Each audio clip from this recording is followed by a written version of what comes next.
குருமார்கள், மதாதிபதிகள், ஜீயர்கள் அனைவரையும் எவது திறம் தொல்த்தி தலை வணங்குகிறேன். மதுரைக்கு வரவழைத்தது முருகன்.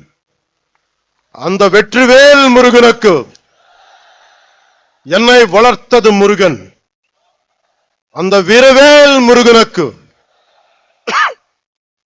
எனக்கு துணிச்சல் தந்தது முருகன். அந்த சுரவேல் முருகனுக்கும் நெருக்கம் அதிகம். முருகனின் முதல் அறுபடை வீடும் கடைசி அறுபடை வீடும் மதுரையில் தான் உள்ளன. மதுரை என்பது மீனாட்சி அம்மன் பட்டினம். மீனாட்சி அம்மன் தாய் பார்வதியின் அம்சம். எனவே முருகனின் தாயாரும் மதுரையில் தான் உள்ளார். முருகனின் தந்தை சிவபெருமான் முதல் சங்கத்துக்கு தலைமை ஏற்று மதுரையில் தான் இருந்தார். எனவே இந்த மதுரையில் தாயமே இருக்கிறார், தந்தியும் இருக்கிறார், மகனும் இருக்கிறார். அப்படின்னா மதுரை மக்கள் எத்தனை புண்ணியம் பண்ணி இருக்க வேண்டும். அந்த புண்ணியத்தின் விளைவாக பசும்பொன் முத்துராமலிங்க தேவர் அவதரித்தார். தென் தமிழ்நாட்டின் மாபெரும் தலைவர் பசும்பொன் முத்துராமலிங்க தேவர் முருகனின் அவதாரமாக கருதப்படுகிறார். அவர் சிலைக்கு அருகே மயிலும் வைக்கப்பட்ட உள்ளது. தேவர் மூலம் மனித உருவில் முருகன் வாழ்ந்தார். அந்த பசும்பொன் முத்துராமலிங்க தேவரை தாழ் பணிந்து வணங்குகிறேன். இன்று மீனாட்சி அம்மன் கோயிலுக்கு போறோம், அருளை பெருக்கிறோம், குங்குமம் பெருக்கிறோம், பிரசாதம் கிடைக்கிறது. ஆனால் இந்த தலைமுறைக்கு தெரியாத ஒரு விஷயத்தை சொல்ல போகிறேன். ஒரு காலத்தில் மதுரையே இருண்டு கிடந்தது. நமக்கு ஒளி கொடுக்கும் மீனாட்சி அம்மன் கோயிலில் ஒளி இல்லை. நமக்கு சிந்தூர் கொடுக்கும் மீனாட்சி அம்மன் கோயிலில் சிந்தூர் கொடுக்க ஆள் இல்லை. எந்த ஒளிப்பாடும் இல்லை. கோயில் நொறுங்கி போய் இருந்தது. ஏன் தெரியுமா? 14ஆம் நூற்றாண்டு தொடக்கத்தில் மதுரையை மாலிக் கஃபூர் லூட் பண்ணினான். அதன் பிறகு 60 வருஷங்களுக்கு மீனாட்சி அம்மன் கோவிலில் விளக்கு இல்லை. மீனாட்சி அம்மன் கோயில் மூடப்பட்டிருந்தது. அது மதுரையின் இருண்ட காலம். 14ஆம் நூற்றாண்டின் முடிவில் மதுரையில் மீண்டும் ஒளி பிரிந்தது. அந்த ஒளி விளக்கை ஏற்றி வைத்தார் விஜயநகர இளவரசர் குமார கம்பனன். இதுல இருந்து என்ன தெரிந்தது? நமது நாட்டு நம்பிக்கைக்கு அழிவில்லை, அதுவும் யாராலும் அழிக்க முடியாது. நமது கலாச்சாரம் ரொம்ப ஆழமானது. நம்மை அசைக்க யாராலும் முடியாது.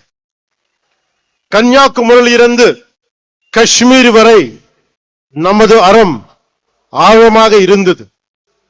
அது இன்றும் ஆழமாக இருக்கிறது, இனியும் ஆழமாக இருக்கும். இதுதான் இந்த தெய்வீக பூமியின் பலம். முருகனின் வடிவத்தில் நமது அறம் தொடர்ந்து தலைக்கிறது. எல்லோரையும் சமமாக பார்ப்பது அறம். தீவர்களை வதம் செய்வது அறம். அதன் பெயரே புரட்சி. அது செய்பவரே புரட்சி தலைவர். எனவே உலகின் முதல் புரட்சி தலைவர் முருகன் பெருமாள். நம்ம எல்லோரும் இங்க வந்தது ஒரே ஒரு கடவுளுக்காக, புரட்சி தலைவர் முருக பெருமானுக்காக, உலகின் முதல் புரட்சி தலைவருக்காக. அநீதியை அழித்ததால் அவர் புரட்சி தலைவர். அந்த வெற்றிவேல் முருகனுக்கு, அந்த வீரவேல் முருகனுக்கு, அந்த சுரவேல் முருகனுக்கு தலைவர் கேட்கிறார். முருகன் மாநாட்டும் ஏன் தமிழ்நாட்டில் நடத்துகிறீர்கள்? யூபிஎல் குஜராத்தில் நடத்த வேண்டியது தானே என்று கேட்கிறார். இதன் மூலம் பிரிவினை செய்ய பார்க்கிறார். இது போல் சில கேட்கிறார்கள். இன்று முருகை நோக்கி கேட்கிறார்கள். நாளை சிவபெருமானை பார்த்து கேட்கலாம், அம்மனை பார்த்து கேட்கலாம்.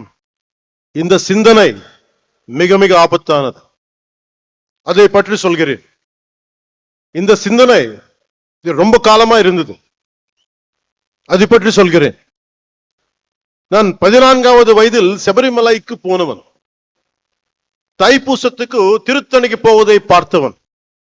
நான் சென்னை மயிலாப்பூர் படித்த போது நெற்றியில் பட்டையுடன் ஸ்கூலுக்கு போனவன். சிறிது காலத்திலே மாற்றம் தெரிந்தது. அடுத்த 10 ஆண்டுகளில் நெற்றியில் விபூதி பூசுவதை கேள்வி கேட்டார்கள். எனவே என் 14வது வயதிலேயே இந்த விதமான கேள்விகளை எதிர்கொண்டவன். எல்லோருக்கும் இந்த எக்ஸ்பீரியன்ஸ் இருக்கும். அதை நாம் பெருத்துப்படுத்தவில்லை. காரணம், நம் இந்துக்கள் செக்குலரிஸ்ட்.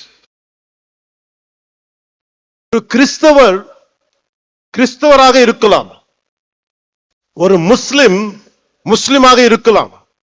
ஆனால் ஒரு ஹிந்துவாக இருந்தாலே இவர்களுக்கு பிரச்சனை. ஒருவன் ஹிந்துவாக இருந்துவிட்டால் அவன் மதவாதி. இதுதான் இவர்களது போலி செக்குலரிசம். நம்பிக்கையை கொண்டாட எனக்கு உரிமை உள்ளது. அதை கேட்க நீங்கள் யார்? உங்கள் நம்பிக்கையை நாங்கள் கேள்வி கேட்கவில்லை. அதே நாகரிகத்தை நீங்கள் கடைபிடியுங்கள். என் மதத்துக்கு மரியாதை கொடுக்கு விட்டாலும் பரவாயில்லை, அவமரியாதையை செய்யாதீர்கள். முருகனை பற்றி கேள்வி கேட்கும்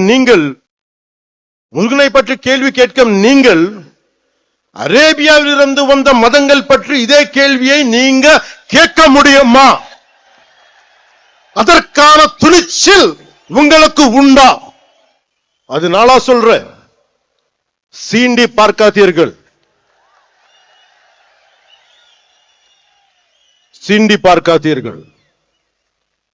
சாது மிரண்டால் காடு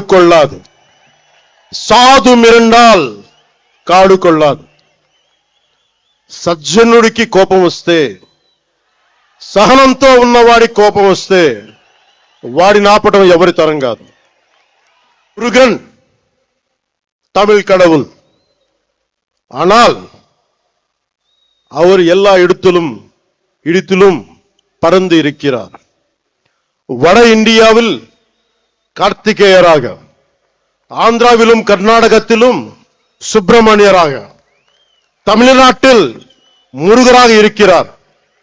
முருகப்பெருமான் உலகம் முழுதும் பறந்து இருந்தாலும் அவரது பாதம் தமிழ்நாட்டில் ஊன்றி இருக்கிறது. எனவே அவரது மண்ணை வணங்குகிறேன். அதனால்தான் முருகப்பெருமானுக்கு மதுரையில் மாநாடு நடக்கிறது.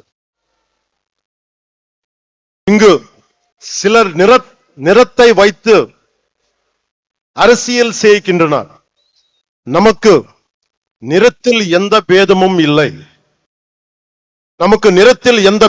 இல்லை. கிருஷ்ண பகவான் கருப்பு, காளி மாதா கருப்பு. நாம் நிறத்தின் வழியாக பார்ப்பதில்லை, அகத்தின் வழியாக பார்க்கிறோம். ஆனால் இங்கு கருப்பு நிறத்தை வைத்து கடவுளை சீண்டும் கூட்டம் உள்ளது. இன்னைக்கும் முருகனை சீண்டி பார்க்கிறது ஒரு கூட்டம். கந்த சஷ்டி கவசத்தை கிண்டல் செய்தனர். அவர்களுக்கு கிண்டல் செய்யும் உரிமை உள்ளது. அந்த உரிமையும் ஜனநாயகம் கொடுத்துள்ளது. அவர்கள் என் கடவுளை கேலி செய்தனர், என் கலாச்சாரத்தை கேலி செய்தனர், என் பண்பாட்டை கேலி செய்தனர். என் பார்வையை கேலி செய்தனர். கேட்டால் இதுதான் செக்குலரிசம் என்பார்கள். நம்பிக்கையை கொச்சைப்படுத்த அவர்கள் யார்? முருகனை கேள்வி கேட்க அவர்கள் யார்? அறத்தை அசைத்த பார்க்க அவர்கள் யார்? அவர்களால் மற்ற மதங்கள் பற்றி இது போல பேச முடியுமா? அரேபியாவிலிருந்து வந்த மதங்கள் பற்றி அவர்களால் இப்படி பேச முடியுமா? நம் மதத்தை பற்றி மட்டும் ஏன் இப்படி பேசுகிறார்கள்? எல்லாவற்றையும் சகித்துக் கொள்ள கூடியவர்கள். மீனாட்சி அம்மன் கோவில் 60 ஆண்டுகள் மூடி கிடந்தும் பார்த்து கொண்டுதானே இருந்தோம். அந்த துணிச்சலால் பேசுகிறார்கள். பொறுமை என்பது கோழைத்தனம் அல்ல. இங்கே உள்ள முருக பக்தர்கள் அனைவரும் ஒரு பார்வை பார்த்தாலே போதும். ஒரு பார்வை. நம்ம கடவுள்னு திட்டுறது கூட்டம், நம்ம கடவுள்னு திட்டுறது கூட்டம் காணாத கூட்டம் ஆகிவிடும். சிவபெருமானை நெற்றிக் கண்ணை திறந்த பூமி இது. முருகனை பற்றி இழிவாக சொன்னால் உங்கள் இதயம் நொறுங்க வேண்டாமா? நீங்கள் துடிக்க வேண்டாமா? பதற வேண்டாமா? நம்மை காப்பாற்றும் முருகனை நாம் காப்பாற்ற தேவையில்லை. ஆனால் நம்மை காப்பாற்றுவதற்கு கைமாறு செய்ய வேண்டாமா? நன்றியை காட்ட வேண்டாமா? நம்பிக்கையை சொல்ல வேண்டாமா? இந்த மாநாட்டிலேயே இப்போது ஒரு முடிவுக்கு வருவோம். நான் உங்களுக்கு அறைகூவல் விடுக்கிறேன். அநீதியை தட்டி கேட்க திருளுவோம். அறத்தை காக்க அனைவரும் எழுவோம். முருகன் நீதியை காப்பாற்ற புறப்படுவோம். இந்த முருகுப்படை திற்றது கூட்டத்தை தவிர்க்கும். இப்படை தோற்கின் எப்படை வெல்லும். இப்படை தோற்கின் எப்படை வெல்லும். சூரபத்மனை வதம் செய்த புரட்சி தலைவர் பாருங்கள். இது கலியுகம். முருகன் நேரில் வரமாட்டார். நாமே முருகனின் உணர்வாக மாறுவோம். நாச சக்திகளை நிர்மூலம் செய்வோம். இந்தியா அரசமைப்பு சட்டம் நமது அறத்தை காக்கிறது. அரசமைப்பு சட்டம் இல்லாத காலத்தில் மாலிக் கஃபூர் வெறியாட்டம் போட்டான். ஆனால் கடந்த 75 ஆண்டுகளாக அரசமைப்பு சட்டம் இருக்கும் போதே ஒரு கூட்டம் ஆடுகிறது. காரணம், நாசசக்திகளை ஆரம்பத்திலேயே கிள்ளி எறியாமல் விட்டுதான். నాకు సుబ్రహ్మణ్యన్ మురుగన్ చూపించిన దారి, ఆయనకి నా మీద ఉన్న అపారమైన భక్తి. ఆయన చూపించిన దారి ఏంటంటే ధైర్యం, వీరత్వం, ప్రేమతో నిండి ఉంటుంది. முருகன் என்னுடைய கடவுள், எனக்கு தைரியத்தை கொடுத்தவர் அவர்தான். அவர் கொடுத்த ஒவ்வொரு வழியையும் தைரியத்தையும் பார்த்துதான் இன்னைக்கு நான் இந்த இடத்துல நிக்கிறேன்றத சொல்றாரு அவர். எவ்வளவு பேர் இருந்தாலும் முருகனின் தந்தை சிவபெருமான் கழுத்தில் உள்ள நாகம் பார்த்தாலே போதும், காணாத போய் விடுவார்கள்.